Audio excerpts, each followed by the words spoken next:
शांति मंत्र का पाठ करेंगे। ओम पार्थ, ध्यान मंत्रों का पाठ करें। गीता ध्यानम।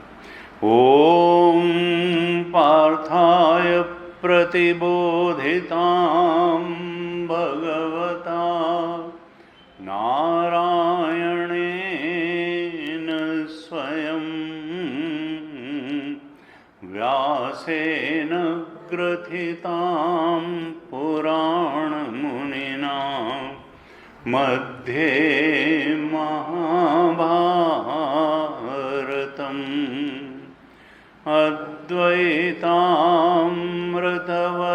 अद्वैतामृतवर्षिणीं भगवतीम् अष्टादशाध्यायिनीम्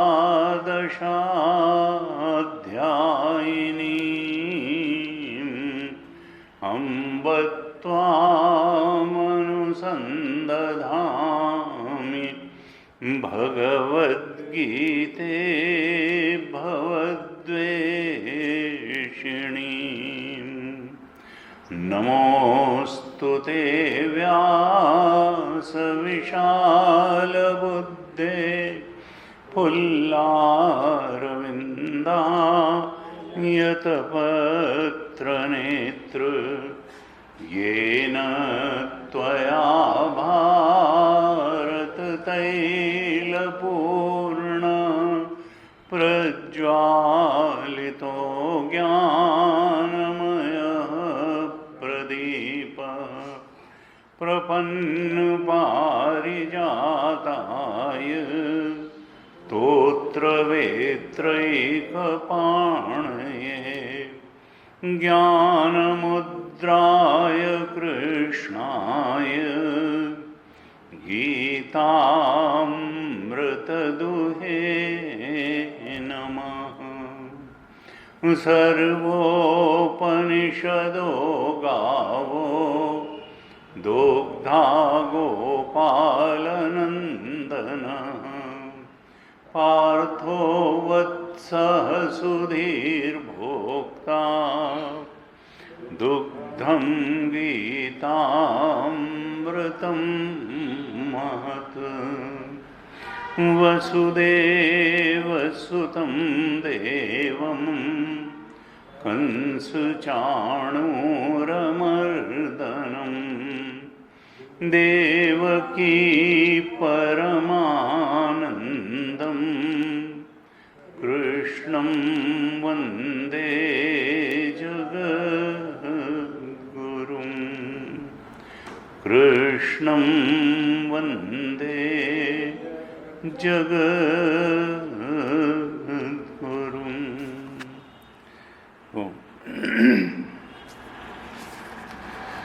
तीसरे अध्याय के कुछ श्लोकों का पाठ करते हैं, फिर आगे चलते हैं। चौथे श्लोक से पाठ करेंगे।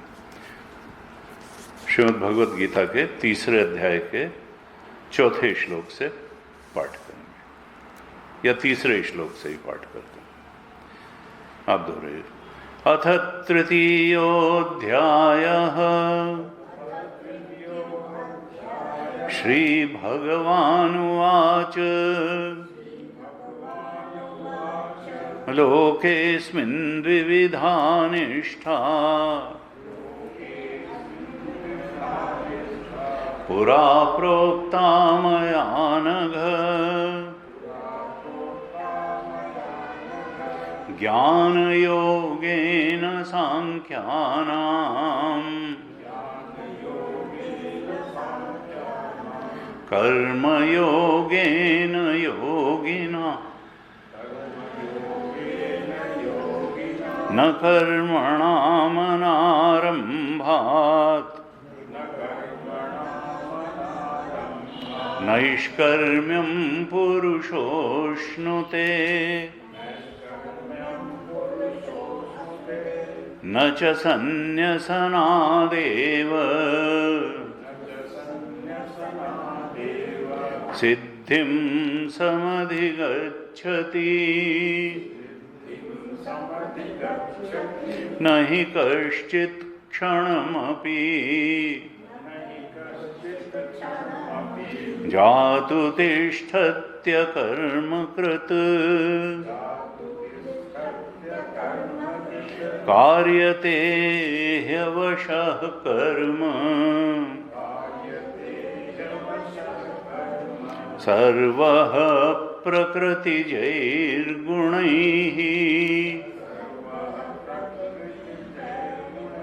कर्मेन्द्रियाणि संयम्य यास्ते मनसा स्मरन् इन्द्रियार्थान् विमूढात्मा मिथ्याचारः स उच्यते यस्त्विन्द्रियाणि मनसा नियम्यारभतेऽर्जुन कर्मेन्द्रियैः कर्मयोगम् असक्तः स विशिष्यते नियतं कुरु कर्म त्वम् कर्म ज्यायो ह्यकर्मणः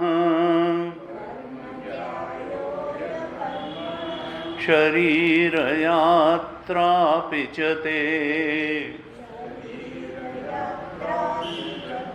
न प्रसिद्धेद कर्मणः यज्ञार्थात् कर्मणोऽन्यत्र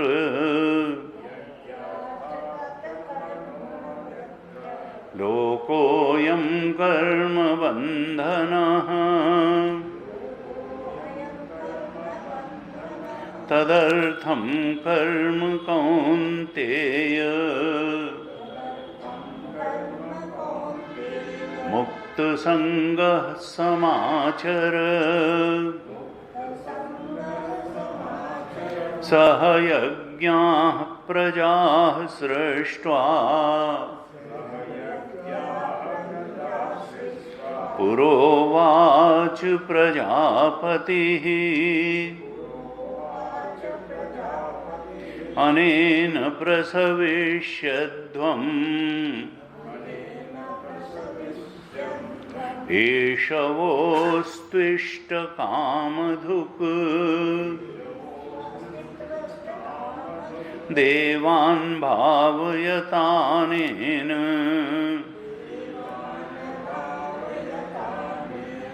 ते देवा भावयन्तु वः परस्परं भावयन्तः श्रेयः परमवाप्स्यथ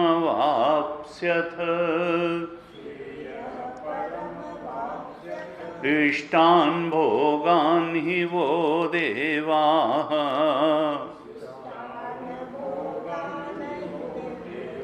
दास्यन्ते यज्ञभाविताः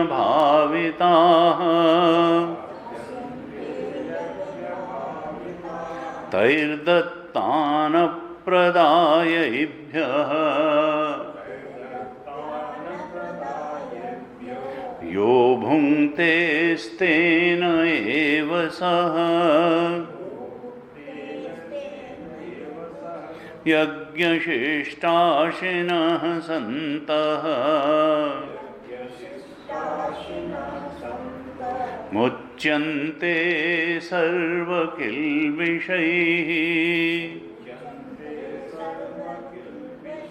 भुञ्जते ते त्वघं पापाः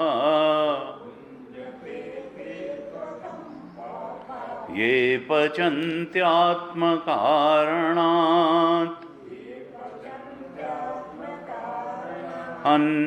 अन्नाद्भवन्ति भूतानि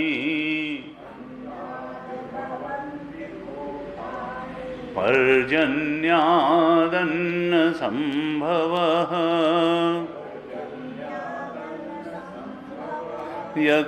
यज्ञाद्भवति पर्जन्यः यज्ञः कर्म समुद्भवः तस्मात् सर्वगतं ब्रह्म।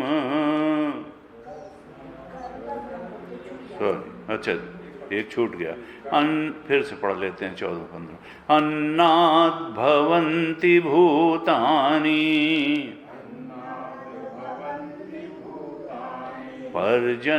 पर्जन्यादन्न संभवः यज्ञाद् भवति पर्जन्यः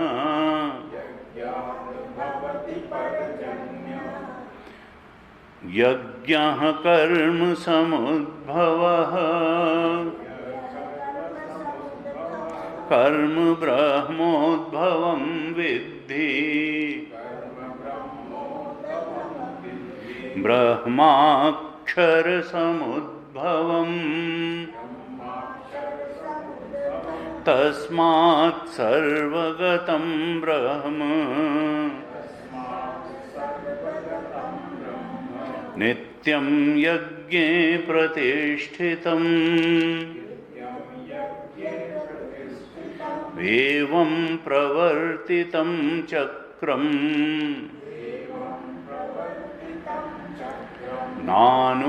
नानुवर्तयतीह यः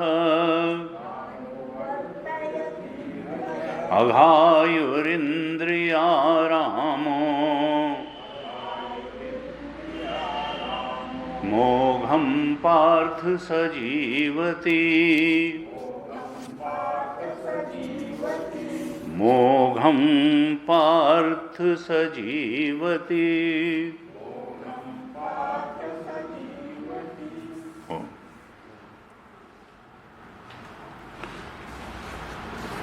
ये श्रीमद् भगवद गीता का तीसरा अध्याय जिस पर हम चर्चा कर रहे हैं, बड़ा महत्वपूर्ण अध्याय है। ये संतों ने इस अध्याय का नाम दिया कर्मयोग। जैसे हमने पहले भी चर्चा की कि हम कर्म के बंधन में फंसे। यज्ञार्थात कर्मणोन्यत्र लोकोयम कर्म बंधना।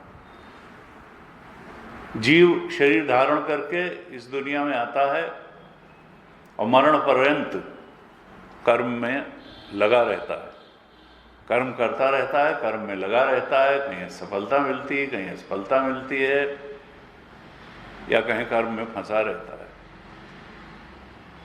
तो मुक्ति कैसे हो? ये जो कर्म चक्र में फंसा हुआ है, वो कर्म चक्र है क्या? पूर्व जन्मों में भी जन कितने कर्म करके आए। अच्छे कर्म करे तो सुख मिला और बुरे कर्म किए तो दुख मिला। वो सुख और दुख हमारे ही अंतःकरण में, हमारे ही मन में वासना बन के बैठे हैं। जब उस वासना के अनुकूल बाहर प्राणी पदार्थ परिस्थिति प्राप्त हो जाती है तो हमको लगता है सुख मिल गया, और उन वासनाओं के प्रतिकूल अगर प्राणी पदार्थ परिस्थिति मिल जाती है तो हमको लगता है दुख हो गया। योग दर्शन में यही कहा, अनुकूल वेदनीयम सुखम और प्रतिकूल वेदनीयम दुखम। अनुकूल है तो वेदना ही, ज्ञान है। वेदना का मतलब क्या है? ये 5 ज्ञानेंद्रियां हैं। असल में ज्ञान ही जब वासना के अनुकूल होता है तो उसको सुख कहते हैं, वासना के प्रतिकूल होता है तो दुख कहते हैं। चीनी खाई तो मीठे का ज्ञान ही तो हुआ। अब वो वासना के अनुसार अच्छा लग रहा है मीठा, और अगर कुछ नॉन पैलेटेबल फूड आ गया तो हमने कहा कि भाई ये अच्छा नहीं है, तो थोड़ा दुख की क्षणी की वृत्ति हुई, भाई नहीं खाएंगे इसको। तो है तो ज्ञान ही।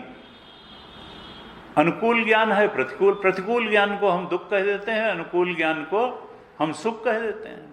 होता तो ज्ञान ही है। ये इंद्रियां सुख और दुख नहीं बताती हैं, 5 ज्ञान इंद्रियां। ये केवल ज्ञान कराती हैं। ये ज्ञानेंद्रियां हैं। सुख और दुख मन में ही मालूम पड़ता है, मनसीज है।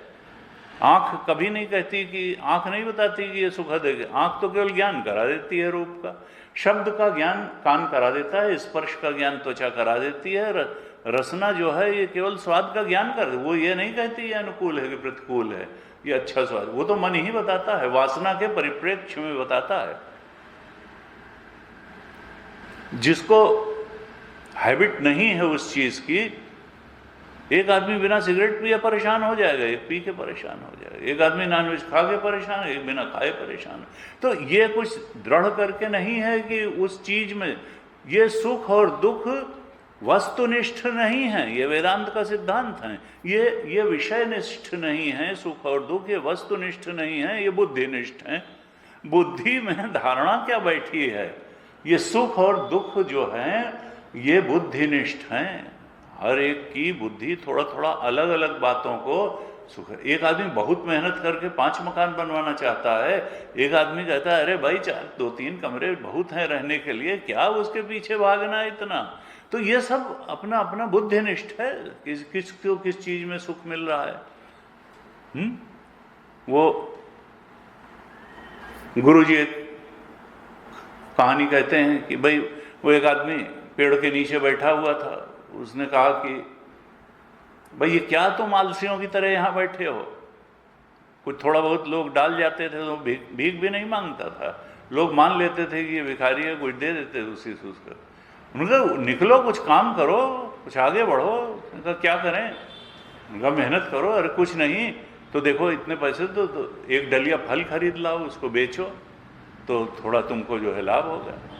अच्छा उसके बाद क्या? उनका उसके बाद फलों की दुकान खोल लेना, उसके बाद कई दुकान खोल लेना, उसके बाद जनरल स्टोर खोल लेना और बड़ा खोल लेना, चेन बना लेना जनरल स्टोर की। फिर क्या करेंगे? अरे फिर क्या, तुम्हारा भी जो है वो रिलायंस फ्रेश की तरीके से नाम हो जाएगा और क्या क्या हो जाएगा। उनका फिर क्या, अरे फिर क्या, आराम से रहना, तो उनका वही तो कर रहे हैं, आराम से ही तो रह रहे हैं और कर क्या रहे हैं। अब सवाल ये कि अगर आराम, तो आराम है क्या? ये सब बुद्धिनिष्ठ है, ये सब बुद्धिनिष्ठ है, क्योंकि अंत में व्यक्ति आराम से रहना चाहता है, सुख से रहना चाहता है। अब एक ये जो सुख की बात है, तो हमारे सारे शास्त्र कहते हैं, गीता भी कहती है कि एक है क्षणिक सुख और एक है शाश्वत सुख। सुख में दो कैटेगरी हो गई, एक है क्षणिक सुख और एक है शाश्वत सुख। हम जहां पर खड़े हुए हैं, अज्ञानजन्य वासनाएं, वासनाजन्य इच्छाएं, इच्छाजन्य कर्म और कर्मजन्य परिस्थिति, और परिस्थिति का भोग। न इच्छा टिक के रही, न कर्म टिक के रहा, न कर्म से प्राप्त परिस्थिति टिक के रही, न परिस्थिति का भोग टिक के रहा। इस संसार में कुछ टिक के रहने वाला नहीं है, सब क्षणिक है। न भोग करने वाली इंद्रियां वैसी रह जाएंगी, न भोग इंद्रियों को प्राप्त होने वाले विषय वैसे रह जाएंगे, न हमारी मन स्थिति वैसी रह जाएगी। बदलता चला जाता है। बचपन में जो चीज़ें बहुत अच्छी और श्रेष्ठ लगती थी, जवानी में वो नहीं लगती। जवानी में जो चीज़ें बहुत अच्छी और श्रेष्ठ लगती थी, वो अधेड़ अवस्था में नहीं लगती। अधेड़ में जो लगती थी, वो बुढ़ापे में नहीं लगती। सब बदलने वाली, दुनिया बदलने वाली है। Change is law of nature, change is law of nature, change is the only constant in this nature. गुरुदेव का प्रसिद्ध वाक्य है। यहां परिवर्तन ही शाश्वत सत्य है। जहां तक माया और माया के जगत का संबंध है, जहां तक ये जीव के शरीर का संबंध है, शरीर जन्मा है तो मरेगा जरूर। जातस्य ही ध्रुव मृत्यु, ध्रुवम जन्म मृतस्य च। संसार भी बदलेगा, शरीर भी बदलेगा, तुम्हारी वृत्तियां प्रवृत्तियां बदलेंगी, तुम्हारे विचार बदलेंगे, तुम्हारी भावनाएं बदलेंगी, अंदर से बाहर तक सब कुछ बदलेगा। क्या कुछ ऐसा है जो बदलने वाला नहीं है? हाँ, उसी की तो तुमको तलाश है। तुमको उस सुख की तलाश है जो आने के बाद फिर जाए नहीं, जो शाश्वत सुख हो, जो अनंत सुख हो, जो बदलने और मिटने वाला सुख न हो, तो जो इंद्रिय सुख न हो। इंद्रिय सुख तो बदलने और मिटने वाला है। ये वासना पूर्ति वाला जो सुख है, प्राणी पदार्थ परिस्थिति के मिलन से जो सुख मिलता है, ये क्षणिक सुख है। ये बार बार जो है सरक जाएगा। संसरति यदि संसारा, संसार का मतलब क्या है? जो सरक जाता है। आप मुट्ठी में कैद करके नहीं रख सकते, न इस शरीर को, न इंद्रियों की सामर्थ्य को, न इच्छाओं को, न बाहर इच्छित वस्तुओं को। सब सरक जाएगा। गीता कहती है कि ये मनुष्य जन्म किस लिए मिला है? ये सरकने वाली चीजों को ही पा करके थोड़ा थोड़ा सुख पाने के लिए मिला है। उपनिषद और गीता नहीं कहते हैं, नहीं, उत्तिष्ठत जागृत प्राप्य वरान निबोधत, क्षुरस्य धारा निशिता दुरत्या दुर्गम पथस्तत् कवयो वदंती। उठो, जागो, तुम उस सुख को पा सकते हो जो शाश्वत और अनंत सुख है। उसको अनेक अनेक लोगों ने पाया। उसी सुख को पाने के लिए गीताकार भगवान कृष्ण अर्जुन का आह्वान कर रहे हैं। अर्जुन, तुम उस सुख को पाओ, और उस सुख को पाना ही मुक्ति है। उसके पहले संसार में चाहे जो उपलब्धि प्राप्त कर लोगे, तुम मुक्त नहीं होगे। फिर रहेगा कि और क्या करें, और संतोष के लिए कहोगे कि आराम से रहना। आराम से रहना ये नहीं होता है कि बहुत कुछ पा करके। बिल गेट्स पागल नहीं थे कि सबसे अमीर आदमी हो करके भी 90% का दान कर दिया उन्होंने, इसलिए कि उनको एक स्टेज पर जाकर के लगा कि कमाने में सुख नहीं है, देने में सुख है, त्यागने में सुख है, पाने में सुख नहीं है। ये संसार में उपलब्धियों ने उनको सिखा दिया कि पाने में नहीं, त्यागने में सुख है। न कर्मणा न प्रजया धनेन त्यागेन एके अमृतत्वम आंशुः। बहुत सारी संतान हो जाएंगी, बहुत सा कर्म करके बहुत बड़े बड़े अचीवमेंट कर लेंगे, कुछ खास मिलेगा नहीं। न कर्मणा न प्रजा, बहुत परिवार बसा लेंगे, 9 लाख पूत 1.25 लाख नाती, ते ही रावण घर दिया न बाती। उस रावण के कोई दीपक जलाने वाला। तो बहुत संतान हो जाएंगी, बड़े तृप्त हो जाएंगे, बहुत धन पद प्रतिष्ठा मिलेगी, बड़े तृप्त हो जाएंगे।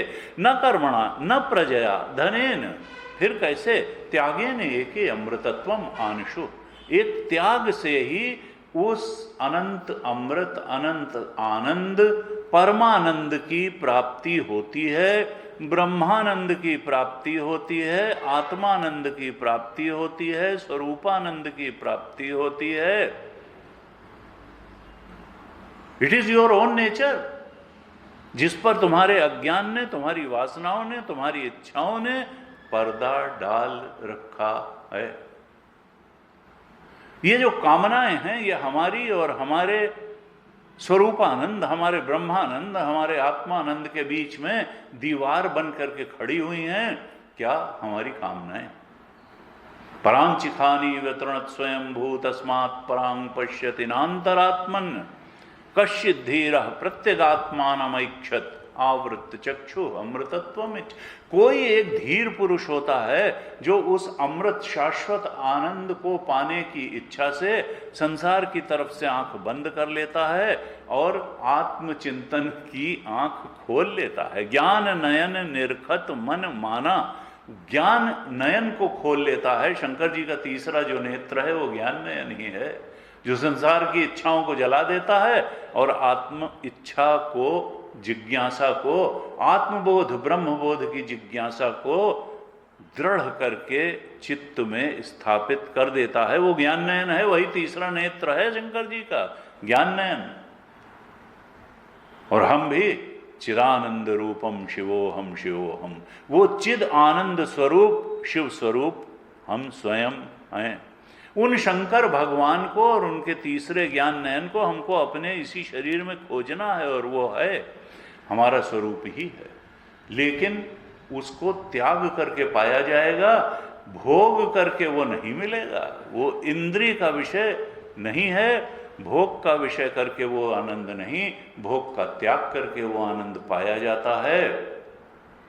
विहाय कामान्यः सर्वान् पुमांश्चरति निस्पृह निर्ममो निरहंकारः स शांतिमधिगच्छति एषा ब्राह्मी स्थिति पार्थ नैनाम प्राप्य विमुह्यति स्थित्वा अस्याम अंतकालेपि ब्रह्म निर्वाण मृच्छति। गीता का आह्वान क्या है? भगवान कृष्ण अर्जुन से कहते हैं ब्रह्म निर्वाण प्राप्त करो, ब्रह्म निर्वाण प्राप्त करो। और वो ब्राह्मी स्थिति, ब्रह्म में निर्वाण है क्या? विहाय कामान्य, जब तक तुम संसार की कामना को ढोते फिरोगे ब्रह्म बोध होगा नहीं। विहाय कामान्य सर्वान, जब तक तुम इस संसार को बहुत बड़ी चीज मानते रहोगे तब तक आत्मा को बड़ी चीज नहीं मान पाओगे। तुलसी मन तो एक है, भावे तहां लगाओ, चाहे हरि की भगति कर और चाहे विषय कमाओ। चाहे तो तुम भगवान की, मन तो एक ही है। इसमें या तो संसार की इच्छा जड़ जमाएगी और या ब्रह्मबोध की इच्छा जिज्ञासा बैठेगी। तो ब्रह्म जिज्ञासा से तुम वहां तक पहुंच सकते हो जो मनुष्य जीवन का ध्येय है। और उसमें जो है बाधक क्या है? हमारी ही अपनी इच्छाएं, हमारी अपनी कामनाएं। हमको विवेक पूर्वक, विचार पूर्वक इस बात को देखना है कि संसार जहां हम बहुत कुछ पाने की आशा लगाए बैठे हैं, वो जो प्रॉमिस करता है हमको वो सब देने में समर्थ नहीं है। और आत्मचिंतन हमको वो सब देने में समर्थ है जो हमको वास्तव में चाहिए। हम गीता की शरण में जाएंगे, हम श्रोत्रिय ब्रह्मनिष्ठ संत की शरण में जाएंगे, हम गुरूपसत्ति करेंगे, हम संसार के भोगों की इच्छा से वैराग्य करेंगे, हमको वो सब मिल जाएगा जो पाने लायक है। और अगर हम संसार के ही पीछे भागते रहेंगे तो लगेगा कि मिला और मिला और मिला, मिलेगा नहीं। नहीं, ऐसा है। थोड़ा क्लास में फर्स्ट क्लास फर्स्ट आ जाती तो फिर अच्छा हो जाता, आ गई। अरे नौकरी तो बढ़िया लग नहीं रही है, उस डिग्री का लेके क्या करें? उनका तो नौकरी भी लग गई, चलो फिर। अरे यार, कभी बॉस खोपड़ी खाता है, कभी सबॉर्डिनेट खाता है, कभी कलीग जो है परेशान करते हैं। ये तो कुछ मज़ा नहीं आया। अच्छा शादी होगी तब असली मिलेगा। अब शादी भी हो गई, शादी हो गई, बच्चा भी हो गया, उनका चले थे जो है कि बड़ा आनंद आ जाएगा, ये तो और बवाल हो गया। पहले खाली दफ्तर का ही बवाल था, अब घर का भी बवाल आ गया।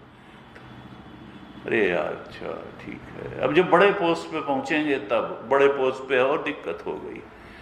अब रिटायरमेंट, अच्छा जब बहू आएगी तब, उनको बहू तो और दिमाग खाने वाली आ गई। अभी तक तो चलो अपना बच्चे और वही थे, अब बहू आ गई, अब एक मोर्चा और खुल गया। यानी ये जिंदगी में हमेशा सुख पोस्टपोन ही होता चला जाएगा, और व्यक्ति सोचेगा अब मिलेगा अब मिलेगा। और संसार में चूंकि अंधे अंधा ठेलियां दोनों को परंत भेड़ चाल है, और सब लोग उसी भेड़ चाल में चले जा रहे हैं। बस हम तो डूबे हैं सनम, तुमको भी। हर रजनीश कहते थे अगर ये बूढ़े लोग सच्ची बात जवान लोगों को बता दें तो उनको काफ़ी ज्ञान हो सकता है, लेकिन ये लोग सोचते हैं जब हमने झेला तो तुम भी झेलो। हमने जब झेल के यहाँ तक आए तो तुम क्यों ना झेलो, वही तुम भी झेलो थोड़ा, देखो तो जो है। लेकिन बहरहाल देखिए वो बता भी देंगे। पहली बात तो वही भी स्वीकार करते हैं, वो स्वीकार ही नहीं करते, नहीं हम बिल्कुल ठीक हैं, हम बिल्कुल ठीक हैं। और उसके बाद में उसको ठीक और जस्टिफाई करने के लिए क्या गीता को गलत बताते हैं, संतों को गलत बताते हैं।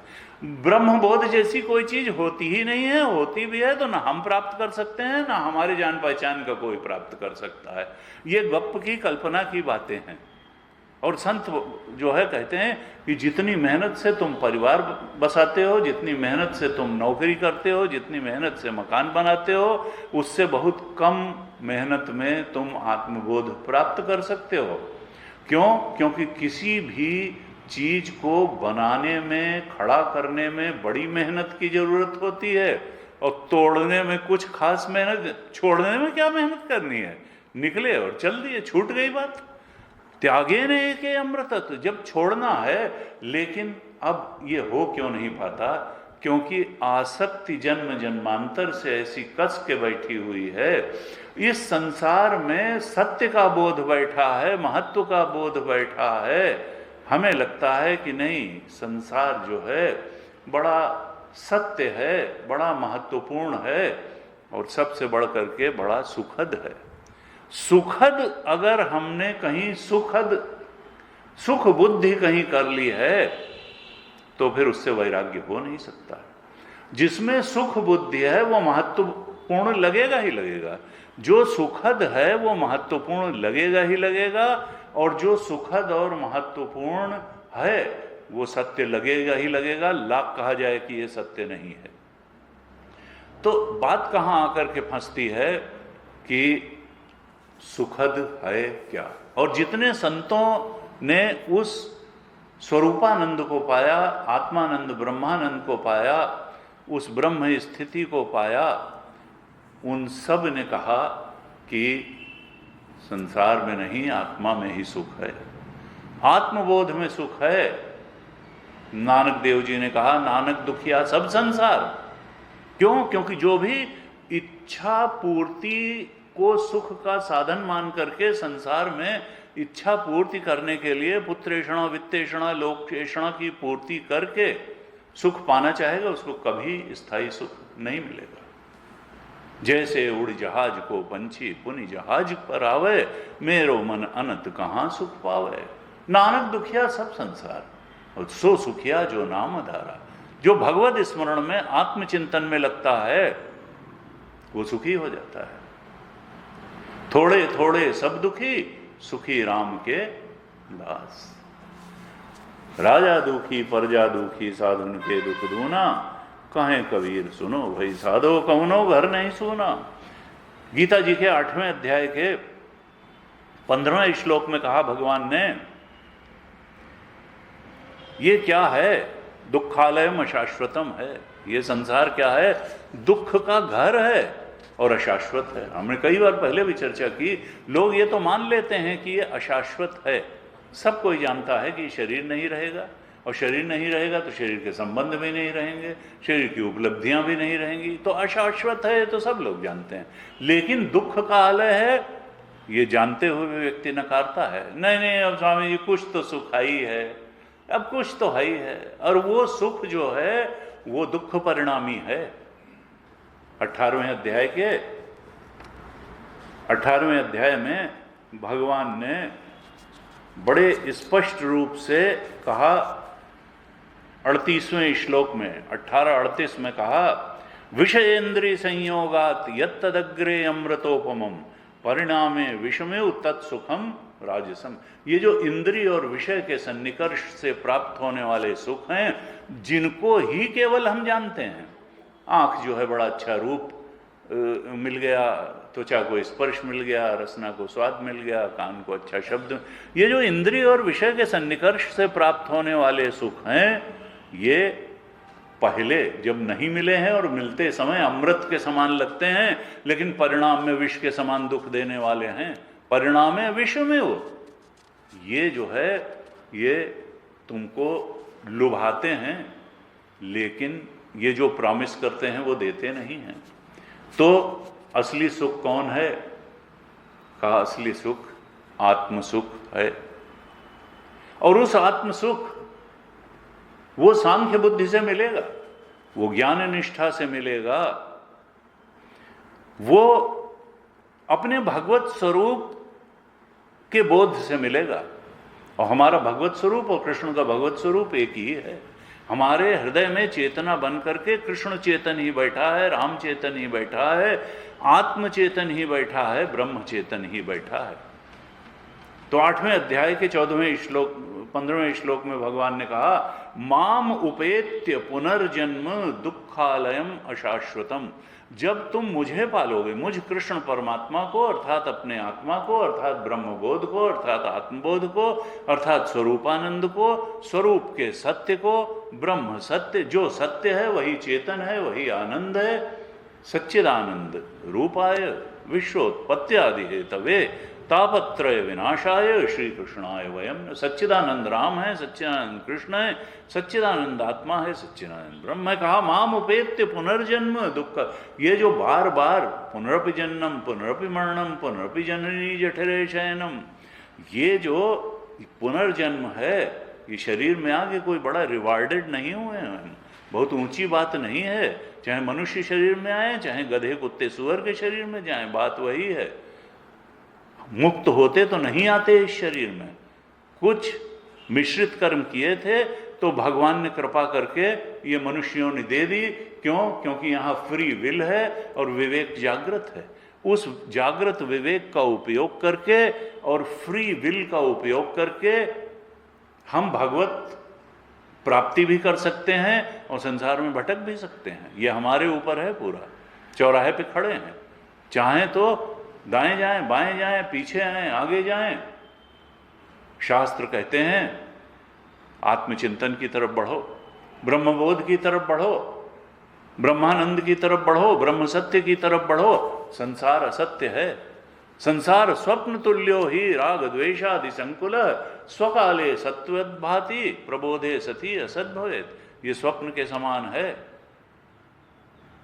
वेदांत का सिद्धांत है, बड़े मजेदार सिद्धांत हैं वेदांत के, और हम चाहें तो समझ सकते हैं, लेकिन हम अवॉइड करते हैं कि सच्ची बात हम सुनेंगे ही नहीं। क्यों? क्योंकि सच्ची बात तो हथौड़े की तरह तुम्हारी धारणाओं पर चोट करेगी और तुम्हारी मिथ्या धारणाओं को हटा के भगा देगी, और हम उनको हटाना ही नहीं चाहते। तो वेदांत का एक सिद्धांत ये है कि जिसके न रहने पर जो चीज नहीं रहती है और जिसके रहने पर ही रहती है, उस चीज का उससे अलग कोई अस्तित्व नहीं होता है। जिसके रहने पर जो चीज रहती है और जिसके न रहने पर जो चीज नहीं रहती, उस चीज का उससे अलग कोई अस्तित्व नहीं रहता है। मिट्टी के रहने पे घड़ा रहता है और मिट्टी के न रहने पर घड़ा नहीं रहता है। इसका मतलब क्या है कि घड़े का मिट्टी से अलग कोई अस्तित्व नहीं। असल में अस्तित्व तो मिट्टी का ही है। जिस चीज के रहने पर जो चीज रहती है, न रहने पे नहीं रहती, वो उसका उससे अलग कोई अस्तित्व नहीं होता है। अब ये तो मिट्टी और घड़ा की बात तो समझ में आ गई।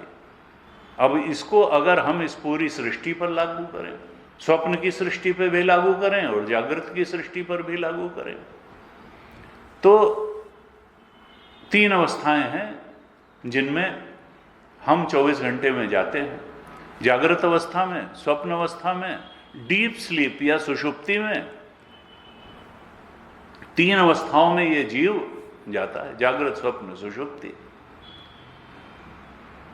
अब स्वप्न में स्वप्न की सृष्टि बहुत सच्ची लगती है और जागृत में जागृत की सृष्टि बहुत सच्ची लगती है। जागृत के सुख दुख बहुत सच्चे लगते हैं, स्वप्न में स्वप्न के सुख दुख बहुत सच्चे लगते हैं।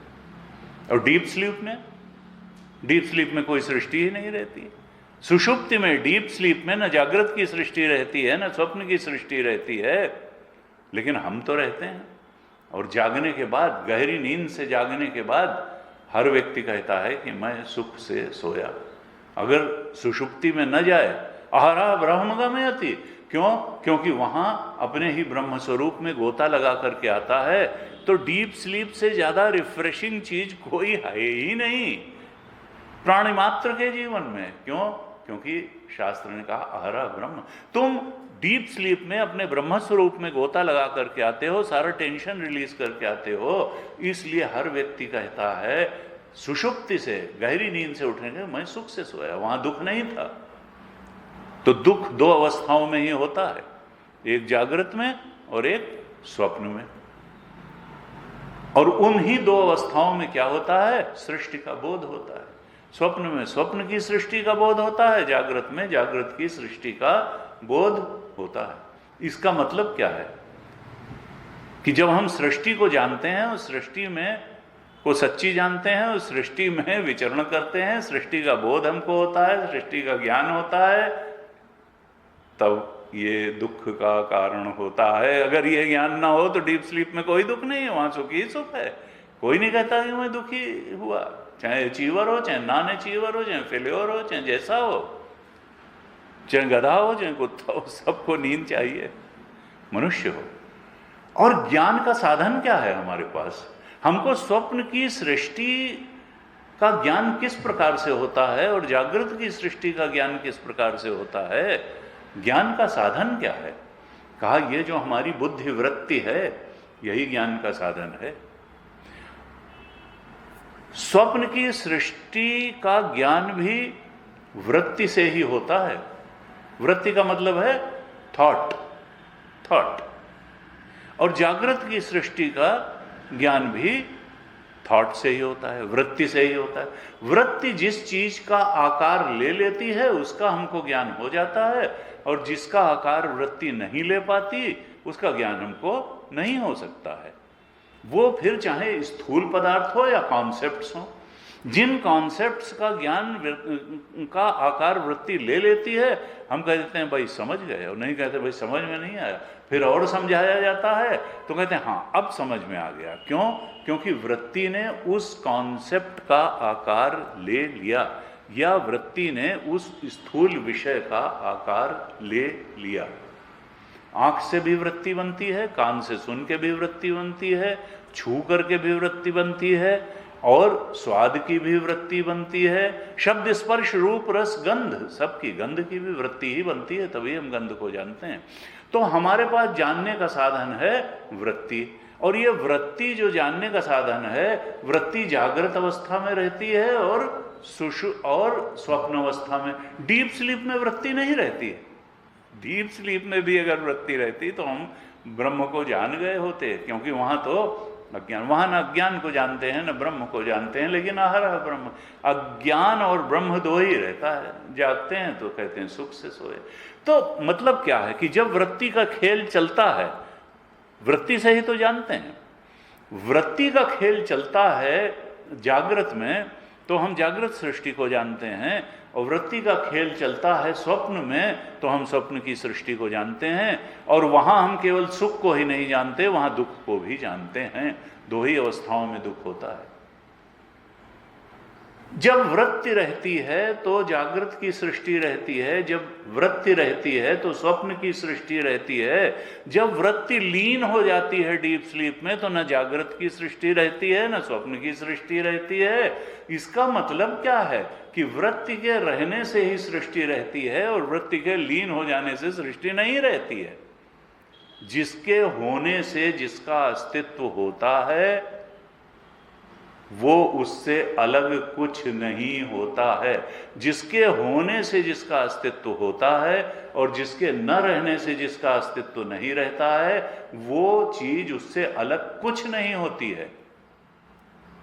रस्सी पड़ी हुई है, जब तक पड़ी है तभी तक सांप का भ्रम होगा, अगर रस्सी न हो तो सांप का भ्रम भी नहीं होगा। रस्सी के रहने से ही सर्प है, रस्सी हट जाए तो सर्प नहीं है। वृत्ति के रहने से ही सृष्टि है, वृत्ति हट जाती है डीप स्लीप में तो सृष्टि नहीं रह जाती न। यानी वृत्ति के रहने से ही सृष्टि का रहना है और वृत्ति का अभाव होने से सृष्टि का अभाव है। और सिद्धांत क्या है? जिस चीज के रहने से जो चीज रहती है और जिस चीज के न रहने से जो चीज नहीं रहती है उसका उससे अलग कोई अस्तित्व नहीं होता है। उससे अलग अस्तित्व दिखाई दे सकता है नहीं, अस्तित्व अधिष्ठान का है, अस्तित्व वृत्ति का है, सृष्टि का कोई अस्तित्व नहीं है। वृत्ति ही और फिर उसके आगे बढ़ता है वेदांत तो कहता है नहीं, आत्मा का ही अस्तित्व है, वृत्ति का भी कोई अस्तित्व नहीं है।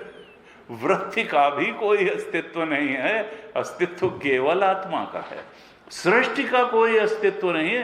तो इसको मांडुक्य कारिका में भी कहा, मनोदृश्यमिदं सर्वं यत् किंचित सचराचरम मनसो ही अमनी भावे द्वैतम नैवोपलभ्यते।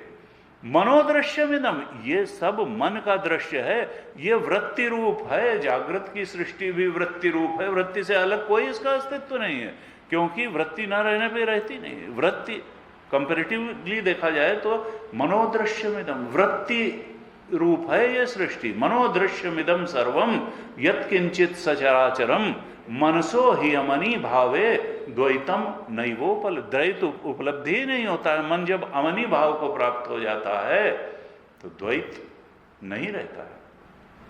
कहा विश्वम दर्पण दृश्यमान नगरी तुल्यम निजांतर्गतम। दक्षिणामूर्ति स्तोत्र का बड़ा प्रसिद्ध मंत्र। विश्वम दर्पण दृश्य, ये मन हमारा दर्पण है। इसमें जैसे दर्पण में कोई नगर का दृश्य प्रतिबिंबित हो, ऐसे ही हमारे मन में ही ये सृष्टि प्रतिबिंबित, ये प्रतिबिंब के अलावा कुछ नहीं, प्रतिबिंब का कोई वास्तविक अस्तित्व होता है। विश्वम दर्पण दृश्यमान नगरी तुल्यम निजांतर, ये तो अंदर है। पश्यन आत्मनि माया बहिरो, बाहर दिखाई देता है, अंदर दिखाई। सपने से जागने के बाद मालूम पड़ता है कि सपना था तो अंदर और दिखाई देता था बाहर, लेकिन जागने के बाद ये बात मालूम पड़ती है कि सपना अंदर था। सपने में ये बात नहीं मालूम पड़ती कि सपना अंदर है और हम ही सपना बने हुए हैं, वृत्ति रूप है सपना। जागने के बाद मालूम पड़ जाता है कि सपना बाहर नहीं था, अंदर था, वो मन का खेल था, वो वृत्ति रूप था, वो कुछ था ही नहीं। आत्मा में जागने के बाद same is the case with जागृत सृष्टि एंड जागृत वृत्ति। कहा देखो विश्वम दर्पण दृश्यमान नगरी तुल्यम निजांतर्गतम पश्यन आत्मनि माया बहु, माया से ये बाहर लगती है आत्मनि, आत्मा में। कहा देखो पश्यन आत्मनि माया बहिर्भूतम यथा निद्रया, जैसे नींद में, सपने में। यह साक्षात कुरुते प्रबोध समय, जब आत्मबोध हो जाता है, अपने स्वरूप का, ब्रह्म स्वरूप का बोध हो जाता है, तब क्या होता है? पश्यन्नात्मनि माया बहिर्वोद्भूतम यह साक्षात कुरुते प्रबोध समय आत्माएव हे अद्वयम। तब मालूम पड़ता है प्रबोध के समय में कि एक अद्वय आत्मा का ही अस्तित्व है और किसी का अस्तित्व है ही नहीं। तो एक बात क्या हुई कि जो जिसके रहने से जिसकी स्थिति है और जिसके न रहने से जिसकी स्थिति नहीं है, उसका उससे अलग कोई अस्तित्व नहीं रहता है। तो इससे क्या हुआ कि ये जितनी सृष्टि है ये हमको भ्रम होता है कि बाहर बाहर है, ये वृत्ति रूप है, ये अंदर ये कुछ आया हुआ नहीं, वृत्ति रूप है।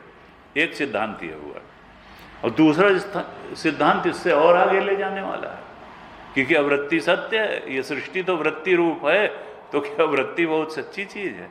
कहा देखो दूसरा सिद्धांत क्या है कि अपने अभाव के अधिष्ठान में दिखने वाली चीज मिथ्या होती है। एक ये है जिसके न रहने से जो चीज नहीं रहती है और रहने से रहती है, उस चीज का उससे अलग कोई अस्तित्व। तो वृत्ति के रहने पे जागृत स्वप्न सृष्टि रही, वृत्ति के न रहने पर नहीं रही। इसका मतलब वृत्ति से अलग ये न जागृत की सृष्टि का कोई अस्तित्व है न ये। एक बात ये प्रूव हो गई, इति सिद्धम, दिस इज प्रूव्ड। अब दूसरे उससे आगे की बात वेदांत क्या कहता है कि अपने अभाव के अधिष्ठान में जो चीज दिखती है, तो अपने अभाव के अधिष्ठान में दिखने वाली चीज मिथ्या होती है, यानी दिखती है, होती कहीं नहीं, अस्तित्व अधिष्ठान का होता है। जैसे सांप रस्सी में दिख रहा है तो कहीं उसका वो कोई अस्तित्व है सांप का? अपने अभाव के अधिष्ठान में सांप दिख रहा है। रस्सी तो है, अधिष्ठान है, वो तो अध्यास है, वो तो सुपर इम्पोजिशन है, वो तो अज्ञान के कारण, रस्सी के अधिष्ठान के अज्ञान के कारण हमको रस्सी ही सांप के रूप में दिख रही है। रस्सी में सांप का नितांत अभाव है। अपने अभाव के अधिष्ठान में दिखने वाली चीज मिथ्या होती है, होती कुछ नहीं है, दिखती है। अब इसको जब हम अध्यात्म में घटाएंगे तब समस्या खड़ी होगी। लोग कहेंगे वो सब ठीक है लॉजिकली, तो कोई भी हैं 3 आम रखे हैं और किसी ने कहा 4 आम हैं, हम सिद्ध कर देंगे तर्क से। तो उसने कहा कि 3 आम, चौथा वाला भाई वो तुम खा लो, हम लोग 3 हैं। तो इस तरीके के जो है वो कहते हैं, लेकिन जो बात सच्ची है वो सच्ची है। अब वेदांत का सिद्धांत क्या है कि अपने अभाव के अधिष्ठान में दिखने वाली चीज मिथ्या होती है। अब देखिए ये वृत्ति जो है ये जागृत में रही और वृत्ति स्वप्न में रही और सुषुप्ति में प्रशांत वाहिता वृत्ति। ये योग दर्शन में कहा कि ऐसा नहीं कि वृत्ति नहीं होती डीप स्लीप में, लेकिन उसका आलंबन शांति होता है, प्रशांत वाहिता वृत्ति होती है। ये योग दर्शन में सूत्र आता है, प्रशांत वाहिता वृत्ति होती है, लेकिन उसमें ये अनेक विषय नहीं होते, केवल शांति का आलंबन करके अभाव आलंबना वृत्ति है निद्रा। ये योग दर्शन ने कहा अभाव के आलंबन लेकर के, यानी किसी चीज का भाव नहीं होता, अभाव का आलंबन लेकर के जो वृत्ति होती है वो वृत्ति है वहां, अभाव का, शांति का आलंबन। क्योंकि बहुत सारी चीजों का आलंबन लेती वही तो टेंशन का कारण बनता है। बहुत सारे विचार आ गए, प्रतिकूल विचार आ गए, टेंस्ड हो गए, और जब कोई भाव अभावाकार वृत्ति हो गई, शांता प्रशांत वाहिता हो गई, तो हमको शांति मिल जाती है। क्योंकि अज्ञान तो रहता है, अज्ञान भी वृत्ति रूप ही होता है। ज्ञान वृत्ति रूप होके, ब्रह्माकार वृत्ति होके आत्मबोध करा के, आत्मा तो वृत्ति रूप नहीं है, आत्मा तो है। तो अब इस वेदांत के सिद्धांत को अगर हम घटाएं कि अपने अभाव के अधिष्ठान में दिखने वाली चीज मिथ्या होती है, तो ये वृत्ति चाहे तो जागृत की वृत्ति हो, चाहे स्वप्न की वृत्ति हो, और चाहे डीप स्लीप की वृत्ति हो, ये कहाँ से उठती हैं और कहाँ लीन हो जाती हैं? कहा जब डीप स्लीप में वृत्ति का करीब करीब अभाव हो जाता है और वहीं से फिर स्वप्न की वृत्ति खड़ी होती है। फिर जागने पर मालूम पड़ता है कि अच्छा हम हैं, हम ये हैं, हमारा नाम ये है, हम यहाँ हैं, अच्छा आज ये काम थे। फिर सारा जंजाल खड़ा हो जाता है जैसे ही जागृत की वृत्ति उठती है। यानी ये वृत्ति कहाँ लीन हुई? वृत्ति अपने अभाव के अधिष्ठान में लीन हुई और अपने अभाव के अधिष्ठान से ही उत्पन्न हुई। ये सारी जागृत और स्वप्न की वृत्तियां जा करके कहाँ लीन होती हैं? अहरह ब्रह्म गमयति, अपने ब्रह्म स्वरूप में ही लीन होती हैं और वहीं से खड़ी होती हैं। वहां इन सब वृत्तियों का अभाव है। आत्मा में कोई वृत्ति नहीं है। वृत्ति मन का, थॉट मन और बुद्धि के लेवल की चीज है, और आत्मा मन और बुद्धि सब कुछ का सर्वाधिष्ठान है। वो तो ब्रह्म, वो सृष्टि का भी अधिष्ठान है, वो जीव का भी अधिष्ठान है, वो परमात्मा का भी अधिष्ठान है, वो सर्वाधिष्ठान है। ये जो वृत्तियां हैं ये अपने अभाव के अधिष्ठान आत्म तत्व में ही लीन होती हैं और अपने अभाव के अधिष्ठान आत्म तत्व से ही पुनः उत्पन्न हो जाती हैं। क्यों? क्योंकि अज्ञान नष्ट नहीं होता। अज्ञान सोने से नष्ट नहीं होता। अगर डीप स्लीप में जाने से नष्ट हो गया होता तो साधना की कोई जरूरत ही नहीं पड़ती। हम लोग सोते और ज्ञानी हो जाते। तो आत्मबोध के लिए तो साधना की आवश्यकता है, गुरूपसत्ति की आवश्यकता है। गीता उपनिषद जैसे शास्त्रों द्वारा बताए गए वचनों के चिंतन मनन की आवश्यकता है। उस ज्ञान पर मेडिटेट करने की आवश्यकता है। गुरुमुख से परम सत्य का श्रवण करने की आवश्यकता है। और उस श्रवण करने के लिए जो शुद्ध अंतःकरण चाहिए, उस शुद्ध अंतःकरण को बनाने की आवश्यकता है। इसलिए वेदांत ने कहा कि देखो, एक निर्माण विभाग है और एक प्रमाण विभाग है। निर्माण विभाग का अर्थ है कि अंतःकरण को इतना शुद्ध पवित्र निर्मल बना लेना कि गीता की वाणी उसमें समझ में आ सके और टिक के रह सके। गीता की दृष्टि हमारी दृष्टि बन सके। जब तक हमारा चित्त बहुत निर्मल नहीं होगा, पवित्र नहीं होगा, तो सुनना ही मुश्किल पड़ जाएगा। गीता को धारण करने की तो बात ही जाने दीजिए, अभ्यास में उतारने की तो बात ही जाने दीजिए। इसलिए पहला जो उपदेश किया अर्जुन को भगवान कृष्ण ने, वो कहा कि देखो, तुम अभी संसार को बहुत बड़ी चीज मान के, संसार की उपलब्धियों को बहुत बड़ी चीज मान के संसार के पीछे भाग रहे हो। तुम्हारा चित्त अभी वासनाओं से आक्रांत है, इच्छाओं से आक्रांत है, और ये इच्छाओं का बोझ जब तक थोड़े थोड़े करके कम नहीं होगा, तब तक तुम्हारा जो अंतःकरण है वो उस परमात्म ब्रह्म के ज्ञान को धारण करने लायक नहीं बनेगा। तो पहले चित्त को निर्मित करो, ऐसा निर्मल पवित्र बनाओ कि वो उस ब्रह्म ज्ञान को धारण करने योग्य बन सके, ज्ञान निष्ठा के योग्य बन सके। और वो चित्त निर्मल कैसे बनेगा? कर्मयोग से, जो ये इसका विषय है तीसरे अध्याय का। कर्मयोग पर जब हम चलते हैं तो धीरे धीरे हम अपनी इच्छाओं को छोड़ना सीखते हैं और अपने इष्ट की इच्छाओं के अनुसार जीवन को चलाना सीखते हैं।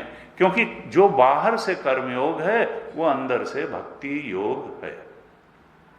जब हम एक भक्त का जीवन जीते हैं, एक भोगी का जीवन नहीं जीते हैं। दो ही प्रकार के जीवन हो सकते हैं, या तो भोगी का जीवन हो या भक्त का जीवन हो। तो कर्मयोग क्या है? कर्मयोग है एक भक्त का जीवन जीना। और कर्मठता क्या है? एक भोगी का जीवन जीना, कि भाई ये हम कर लेंगे, ऐसी इंडस्ट्री डाल लेंगे, इतना पैसा कमा लेंगे, तो फिर क्या करेंगे? भोग ही तो करेंगे। भोग पदार्थ बहुत सारे जुटाएंगे और भोग करेंगे। और भोगे रोग भयम कुलेच्युत भयम वित्तेन पालाद भयम, उसके बाद मरेंगे भोग भोग के, और फिर पुनरपि जन्मम पुनरपि मरणम। तो कहा कि देखो, गीता का संदेश क्या है? भगवान कहते हैं अर्जुन से कि तुम कर्मयोग के अधिकारी हो, इसलिए कर्मयोग करो। अभी निर्माण विभाग के अधिकारी हो, अभी ज्ञान निष्ठा के नहीं हो, सांख्य योग के अधिकारी तुम नहीं हो। जब ये भगवान ने, अर्जुन ने प्रश्न उठाए थे, हमने चर्चा की कि भाई अगर आप ज्ञान निष्ठा को सबसे बड़ी चीज मानते हैं, जिसको सांख्य निष्ठा भी कहा, जिसको सांख्य योग भी कहा, तो फिर मुझे इस घोर कर्म में युद्ध के क्यों लगाते हो? मुझको कहो कि तुम जो है गुरु के चरणों में जाओ और श्रवण मनन निधिध्यासन करके ब्रह्मबोध में स्थित होकर के मुक्त हो जाओ। जब तुमको ब्राह्मी स्थिति, सबसे ऊंची स्थिति है, वो ज्ञान निष्ठा से मिलेगी, तो मुझको भी त्याग के मार्ग पर ले चलो। ये लड़वाने के लिए क्यों मुझे युद्ध जैसे घोर कर्म में क्यों लगाते हो? और भगवान ने कहा कि नहीं, यही ठीक है। हर अधिकारी के अनुसार ही साधना बताई जाती है, और तुम्हारा अधिकारित्व अभी कर्मयोग की साधना में ही है। जब कर्मयोग की साधना करते करते तुम धीरे धीरे इच्छाओं का त्याग करके भगवत प्रेरणा से जीवन जीने में समर्थ हो, क्योंकि या तो हम अपनी वासनाओं के अनुसार कर्म कर सकते हैं, और या हम परमात्मा की प्रसन्नता के लिए कर्म कर। कुछ लोग कहते हैं इट इज इम्पॉसिबल, तो भगवान क्या इम्पॉसिबल? गुरु जी कहते थे हमारे शास्त्र कोई ऐसी बात नहीं बताते हैं जो मनुष्य न कर सके। ये स्केपिज्म है कहना कि नहीं नहीं ये हो ही नहीं सकता है। अरे तुम खूब जो है अपने ऊपर कंट्रोल करना भी जानते हो, इंद्रिय मन का संयम भी जानते हो, बस जहां असंयम से चल जाता है वहां पर तो तुम खूब छूट ले लेते हो। नहीं तो बाजार जाओ, जिस दुकान में जो चीज अच्छी लगे उठा के ले चलो तो समझ में आ जाएगा। तुम खूब संयम करना जानते हो, मन पर नियंत्रण करना जानते हो, इंद्रियों पर नियंत्रण करना जानते हो, लेकिन देखते हो कि कहाँ चल जाएगा और कहाँ वही पिटाई हो जाएगी, थाने पहुंच जाएंगे, जेल पहुंच जाएंगे। तो ऐसा नहीं है, फ्री विल दिया है भगवान ने। और कई बार गुरु जी कहते थे देखो अगर त्याग न होता तो परिवार भी नहीं बन सकता था। परिवार जब हम बनाते हैं तो पत्नी के बच्चों के लिए कितना त्याग माँ करती है बच्चे के लिए, या कोई अपने ही लिए थोड़ा कमाता है जो हेड ऑफ फैमिली, पूरे परिवार के लिए तो कमाता है। बिना त्याग के न परिवार चल सकता है, न समाज चल सकता है, न राष्ट्र चल सकता है। बिना त्याग के तो जीवन में जो मधु ब्राह्मण में कहा कि रस आएगा ही नहीं। त्याग से ही तो जीवन में रस है, मधुरता है, और सब लोग त्याग कर रहे हैं। हमने कई बार चर्चा की, केवल मनुष्य ही संग्रह में लगा हुआ है। वृक्ष कबहु नहीं फल बखे, नदी न संचय नीर, परमारथ के कारण। साधु की परिभाषा है जो दूसरे के लिए जिंदा है, जो दूसरे का हित करना जिसके, उसका अपना। परहित सरिस धर्म नहीं भाई, और पर पीड़ा सम नहीं अधमाई। जो दूसरों के लिए कुछ करता है उसको अपने लिए करने की जरूरत नहीं रहती। ये सृष्टि का ये विधान है कि यहां तुम जो डालोगे वो कई गुना लौट के तुम्हारे पास आ जाएगा। हम प्रेम डालेंगे प्रेम आ जाएगा, कटुता डालेंगे कटुता कई तरह से होके आ जाएगी। हम जीवन में जो जो चाहते हैं, प्रेम चाहते हैं, सौहार्द चाहते हैं, भाईचारा चाहते हैं, भौतिक यहाँ तक की वस्तुएं, जो कुछ हम चाहते हैं हम देना जरा शुरू करें। लेकिन हम चाहते हैं नहीं, देंगे नहीं, मिल जाए, तो ऐसे नहीं होता। ये सृष्टि का नियम नहीं है। हम इस सृष्टि में जो कुछ डालेंगे वही कई गुना लौट के सृष्टि हमको वापस कर देगी। फिर वो चाहे भावनात्मक चीजें हों, प्रेम, दया, करुणा, सहिष्णुता जैसी चीजें हों, या भौतिक चीजें हों, धन आदि भी। आप बांटना शुरू करिए, देखिए किन किन स्रोतों से आना शुरू होगा। जो देता है वो पाता है, जो जितना देता है वो उतना पाता है। और सवाल ये, बड़ी मजे की बात यह है कि हम देने में तो स्वतंत्र हैं, लेने में हमें कोई स्वतंत्रता नहीं है। हमको जो मिलता है दूसरे से मिलता है। दूसरा ऑब्जर्व करते रहते हैं, हम सोचते हैं हमको कोई नहीं देख रहा, कोई नहीं समझ रहा। ना, हर व्यक्ति को वो लोग देख रहे हैं जो उसको देने में समर्थ हैं, जो प्रेम देने में समर्थ हैं, जो सहयोग देने में समर्थ हैं, जो सद्भावना देने में समर्थ हैं, जो करुणाशील हैं। वो सब परमात्मा भी देख रहा है और जीवात्माएं भी देख रही हैं, और सबको वही मिलता है जो वो देता है और जितना देता है। तो गुरु जी कहते थे देने में तुम स्वतंत्र हो, लेकिन देने में तुम कंजूसी करते हो और फिर सोचते हो जनी कितना तुमको मिलता चला जाएगा। नहीं मिलेगा। जो देता नहीं है उसको मिलता नहीं। अघायु इंद्रियारामो मोघम पार्थ सजीवती। अब अगली कक्षा में ही हो पाएगा, लेकिन भगवान ने इसी कर्मयोग में कहा कि वो तो पाप खाता है जो बिना बांटे खाता है, जो बिना दिए खाता है वो पाप खाता है। अघायु है वो पाप है, उसका जीवन जो है पाप से भरा हुआ है, जो बिना दिए बिना बांटे खाता है। इंद्रियाराम है वो आत्माराम नहीं है, वो इंद्रियाराम है, वो इंद्रियों के भोग को ही सबसे बड़ी बात मान के बैठा है, वो आत्मा में रमण करने की बात ही नहीं जान पाया। वो इंद्रियों में रमण करने की बात को ही जिंदगी मान के बैठ गया। और ये मनुष्य जीवन आत्मारामी बनने के लिए मिला है, ये इंद्रियारामी बनने के लिए नहीं मिला है। तुम मनुष्यता से बहुत नीचे स्तर पर जा रहे हो अगर इंद्रियारामी का जीवन जी रहे हो। तुमको आत्मारामी का जीवन जीने के स्तर, उच्च स्तर तक अपने को उठाना चाहिए। तो इस प्रकार से भगवान अर्जुन को बता रहे हैं कि देखो, ब्रह्मनिष्ठा, आत्मबोध, स्वरूपानंद सबसे बड़ी चीज है और वही अंतिम लक्ष्य है। लेकिन वहां तक पहुंचने के लिए शुद्ध अंतःकरण चाहिए और इसके लिए कर्मयोग से हो करके ही जाना पड़ेगा। और कर्मयोग का मतलब यही है कि अपनी इच्छाओं की प्रेरणा से कर्म मत करो, प्रभु की प्रसन्नता के लिए कर्म करो। तुम इच्छा परायण हो करके, इच्छा का आश्रय लेकर के कर्म मत करो, इच्छा पूर्ति के लिए कर्म मत करो, तुम प्रभु की प्रसन्नता के लिए कर्म करो। और भगवान ने 9वें अध्याय के 22वें श्लोक में भी, ये पूरी गीता में यही चीज चलेगी। 9वें अध्याय के 22वें श्लोक में भगवान ने कहा था, लोग कहेंगे भाई इच्छा तो बढ़ने का साधन है संसार में। भगवान ने आश्वासन दिया 9:22 में कि अनन्यास चिंतयन्तो माम ये जनाः पर्युपासते तेषां नित्याभियुक्तानां योगक्षेमं वहाम्यहम्। जो अनन्य रूप से मेरा चिंतन करते हैं, संसार चिंतन में नहीं, संसार का काम करते हुए जो मेरा ध्यान रखते हैं कि ये काम मैं कर रहा हूं ये भगवान की प्रसन्नता के लिए, जो सांसारिक कार्य करते हुए भी नहाने धोने, कमरे को ठीक करने, दफ्तर जाने, वहां वो भी भगवान की तो आदमी गलत काम नहीं कर पाएगा, सबसे अच्छा काम करेगा। उनका जवाब तब कैसे, ये संसार में तो सीधी उंगली घी नहीं निकलता है, उंगली तो है।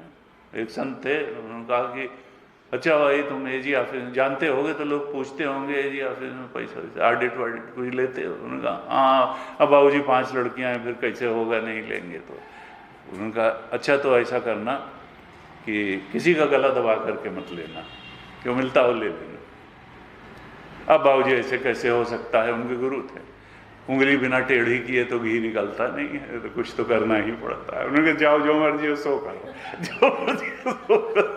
तो ऐसा लोग जो है जस्टिफाई करते हैं अपने सही काम को भी गलत काम को। तो भगवान कह रहे हैं कि तुम्हें कोई कमी नहीं आएगी। और ऐसे ऐसे लोग हुए लाखों रुपया खर्च करके जो लड़की की शादी की तो वो सुखी ही नहीं हुआ जीवन उसका, और जिसने 4 कपड़ों में विदा किया वो बहुत सुखी है।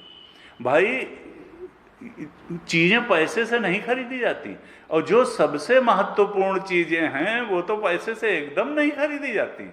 दूसरे की मुस्कुराहट, बच्चे की मुस्कुराहट, अपना स्वास्थ्य, बच्चे का स्वास्थ्य, पड़ोसी से सत्संबंध, अच्छे भाई बहन, अच्छे ये कोई पैसे से नहीं खरीदा जाता। सब के लिए सद्गुण चाहिए, सत्कर्म की पूंजी से, पुण्य की पूंजी से ये सब बातें खरीदी जाती हैं। और पुण्य की पूंजी बनती है निष्काम कर्म से, पुण्य की पूंजी बनती है सत्कर्म से, पुण्य की पूंजी बनती है भगवत आश्रित जीवन जीने से। इधर उधर करके पैसा कमाने से ना आज तक कोई सुखी हुआ ना कभी होगा। अर्थ अनर्थ है भाव है नित्यम, नास्ति ततः सुख लेश सत्यम। भगवान शंकराचार्य ने अर्थ को जने किसने अर्थ कह दिया, ये तो अनर्थ है। अर्थ का नाम इसने, ये तो अनर्थ है। अर्थ अनर्थ है भाव है, अर्थ को हमेशा अनर्थ के रूप में देखो। नास्ति ततः सुख लेश, ये बहुत ज्यादा पैसे में सुख का लेश भी नहीं है, पोज देते हैं लोग। नास्ति ततः सुख लेश सत्यम, पुत्रादपि धन भाजाम भीति। जो बहुत पैसे वाले होते हैं उनको अपने लड़के से भी शंका होती है कि कहीं ऐसा ना हो बुढ़ा मरता क्यों नहीं है, इसको जो है किसी तरह हटाओ, अरे कुछ दिन तो हम भी जो है ठीक रहें। नास्ति ततः सुख लेश सत्यम। सुनो, कोई आया उसको चलता करो। नास्ति ततः सुख लेश सत्यम, पुत्रादपि धन भाजाम भीति, सर्वत्रेषा विहिता रीति। ये सब जगह, सब काल के। ये नहीं कि अमेरिका में सत्य नहीं है, इंडिया में सत्य है, या 1000 साल पहले सत्य था, 1000 साल बाद। सर्वत्र ऐसा वेता, यही होगा है। औरंगजेब शाहजहां को कैद कर लेता है, अपना सगा बेटा जो है कैद कर लेता है कि हम भी तो राजा बने। पुत्रादपि धन, जो बहुत ज्यादा समृद्ध है उसको अपने लड़के से भी जो है भय रहता है। पुत्रादपि धन भाजाम भीति सर्वत्रेषा विहिता रीति। ऐसे जो है कहा कि भगवान आश्वासन देते हैं 9:22 में कि अनन्यास चिंतयन्तो माम ये जना पर्युपासते तेषाम नित्याभियुक्तानाम योगक्षेमं वहाम्यहम्। वो मैं जो मुझसे सतत जुड़े रहते हैं, और जुड़ना कैसे होता है, हम जिस चीज़ का ज़्यादा विचार करते हैं समझो उसी से जुड़े हैं। जिसमें हमारी आसक्ति होगी उससे जुड़ेंगे, या जिसमें भक्ति होगी उससे जुड़ेंगे। भगवान से प्रेम को भक्ति कहते हैं, संसार से प्रेम को आसक्ति कहते हैं। हमें स्वाभाविक रूप से भगवत चिंतन हमारे दिमाग में आता है या संसार चिंतन में आता है। कहा तेषाम नित्याभियुक्ता नाम, जो नित्य रूप से मुझसे जुड़े रहते हैं और मेरी इस तरह से चिंतन रूप उपासना करते रहते हैं, तेषाम नित्याभियुक्ता नाम योगक्षेमम वहामि हम, उनका मैं योग और क्षेम दोनों वहन करता हूं। क्षेम का अर्थ क्या है कि जो चीज मिल गई है वो चली न जाए। इसी दो में तो आदमी परेशान रहता है कि जो चीज मिल गई है वो चली न जाए और जो चीज नहीं मिली है वो मिल जाए, वो है योग। तो मैं दोनों चीजों से का ध्यान रखता हूं। अपने भक्त का जो सतत मेरे चिंतन में रहता है, मुझे बड़ी चीज मानता है, मेरे ऊपर जो आश्रित है, जिसका सहारा मैं हूं, जिसका सहारा दुनिया नहीं है, जिसका सहारा न विद्वत्ता है, न बल है, न धन है, नहीं, अकिंचन। हमारा सहारा केवल भगवान है। ये सब सहारे हिलने वाले हैं। योगक्षेम, उनके योग और क्षेम का वहन मैं करता हूं। लेकिन हम इतना विश्वास ही नहीं कर पाते परमात्मा पर कि वो हमारे योग क्षेम का वहन करेगा, और कर वही रहे हैं, अभी भी वही कर रहे हैं। ये सारी दुनिया भगवान की है, हमने उसमें टुकड़े काट लिए हैं। कहते हैं कि जब बाप मरता है और लड़का फीता ले करके खेत के बंटवारे के लिए खड़ा होता है कि उधर का हिस्सा तुम्हारा और इधर का हमारा, तो परमात्मा हंसता है कि जन कितने लोगों ने ये कहा कि इधर का तुम्हारा और वो सब हमें हैं। माटी कहे कुम्हार से तू क्या रूंधे मोह, एक दिन ऐसा आएगा मैं रूंधूंगी तो। अरे कौन किसका हिस्सा है? सारी दुनिया परमात्मा की है। जितने जिंदा हैं उससे ज्यादा मर चुके हैं। तो इस जीवन को उधर बढ़ाओ जो पूंजी साथ जाए। जो पूंजी यहीं रह जानी है उस पूंजी को कमाने से कुछ होने वाला नहीं है। जो पूंजी हमारे साथ जाएगी वो भगवत स्मरण जाएगा, भगवत चिंतन जाएगा, आत्मशुद्धि जाएगी, आत्मरति जाएगी, आत्मसंतुष्टि जाएगी, आत्मतृप्ति जाएगी। ये संसार केवल इस शरीर को रोटी कपड़ा मकान दे सकता है और कुछ देने की सामर्थ्य इसमें नहीं है। जीव चेतन जब तक परमात्म चेतन की तरफ नहीं बढ़ेगा, अपने परमात्म स्वरूप के बोध में दृढ़ता से स्थित नहीं होगा, इसको शांति नहीं मिलेगी। फिर पुनरपि जन्म पुनरपि मरणम होता रहेगा। इसलिए हम वो धन कमाएं जो धन जाने वाला नहीं है शरीर के साथ, और वो आत्मधन है, वो परमात्म धन है, वो ब्रह्म बोध है, वो स्वरूप बोध है, वो आत्मानंद है। वो वृत्ति से जाने वाले सुख नहीं है, वो संसार की संपत्ति नहीं है। ये संपत्ति तो यहीं छूट जाएगी, एक सुई लेकर के नहीं जा पाएंगे।